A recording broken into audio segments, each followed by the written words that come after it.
అని చెప్పి మరి వారందరిని కూడా కలిసి రావడం జరిగింది. నర్సంపేట పోయి మాదన్న చెరువును చూసి రావడం జరిగింది. అక్కడ జరుగుతున్న అనేక అంశాలు ఉన్నాయి, మీతో షేర్ చేసుకుంటా. కాకతీయ యూనివర్సిటీ విద్యార్థుల్ని కలిసినాం. లైబ్రరీ, పబ్లిక్ లైబ్రరీకి వెళ్ళి అక్కడ వసతుల్ని పరిశీలించడం జరిగింది. ఎంజిఎంకి వెళ్ళి రావడం జరిగింది.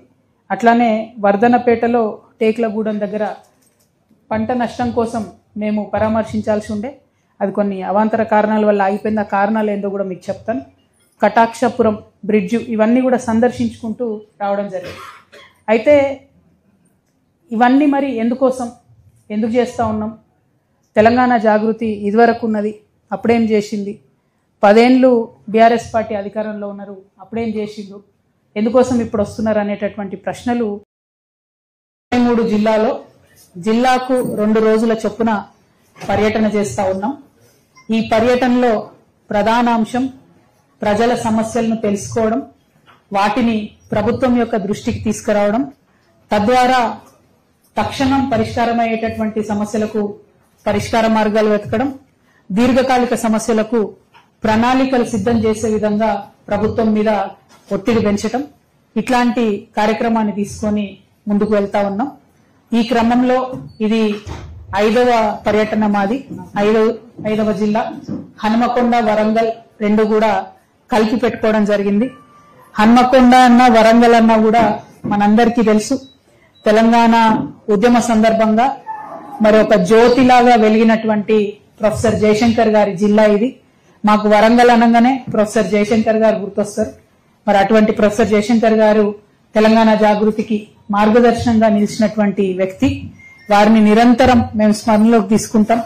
తెలంగాణ ఉద్యమ సందర్భంలో అయినా, తర్వాత అయినా, ముందైనా అనేక పర్యాయాలు మాకు మార్గదర్శనం చేసినటువంటి పెద్ద మనిషి వారి జిల్లా.